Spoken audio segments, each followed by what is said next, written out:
Dreamers, you know about the infestation, right? Spreads like a month-old salad with genocidal intent. Swallows everything it touches, making monsters from meat or metal or both.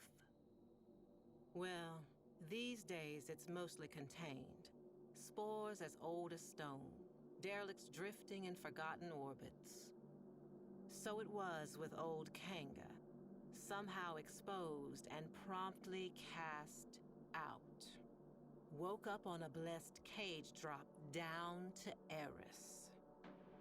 But should some sad soul catch the gray vein, well, every culture has its plague dogma. But maybe there's something more to this infestation, something we all missed. Turns out, Kanga didn't find void in that hell nest, no. He found a survivor. Little boy, Arlo, died 3 years ago, yet there he was. Lost his voice, but gained his life. And somehow saved old Kanga with the slightest touch of his slender hand.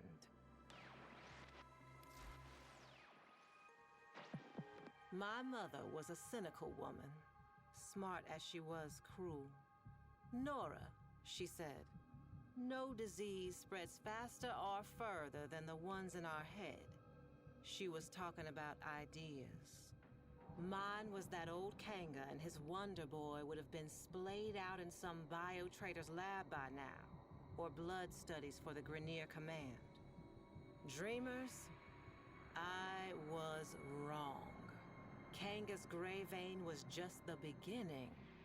White lung, parasitic liver, clone rot, even bone spurs. Turns out this kid, Arlo, is a healer. So many questions. An idea like that is like a flare dropped in Vol gas. Now the sick and curious are flocking the rails to see this emissary of Eris. And who speaks for Arlo the Mute?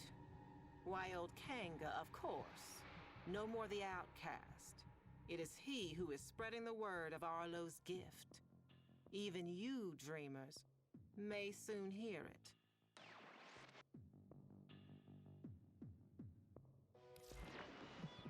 Whether you're bad news first or bad news last, tonight I got you covered, 'cause bad news is all we got.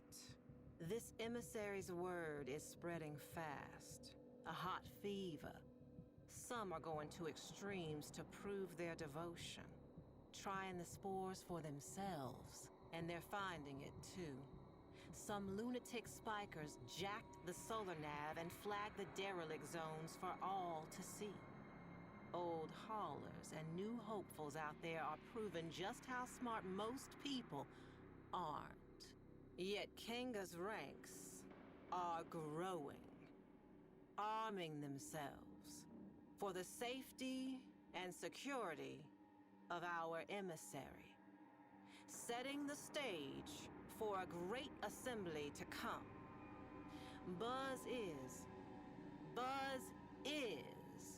Arlo will break his silence. Till then, dreamers, check under the bed. A fresh brood is sprouting up along the rails. And it seems they have the scent of those blessed by the emissary's touch.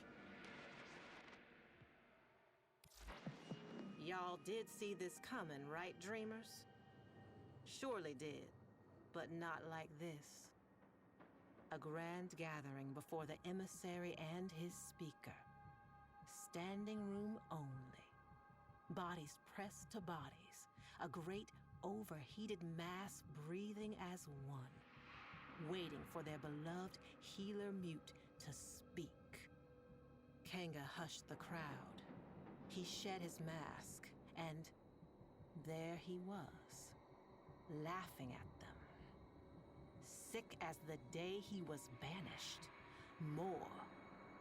His retribution was at hand, born of a virus spreading further and faster than spore and space ever could have. Arlo.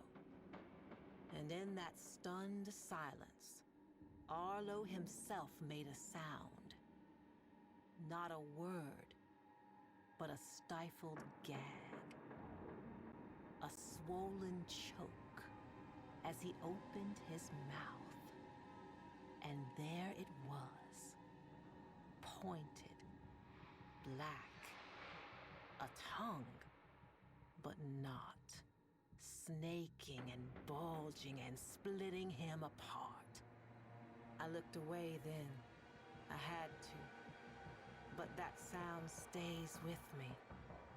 Not the sound of human terror, bad as it was, but what came after. The grinding wet, the rattling flutter, the congregation converted in the truest sense. Dreamers, you all got your work cut out for you. Though this movement has lost its head, the body still lingers. It's a bad cycle, Dreamers. Arlo's devoted had a party and you're on cleanup detail. Derelicts are threatening every settlement from Mercury to Eris. And my sources say you're uniquely qualified to contain them.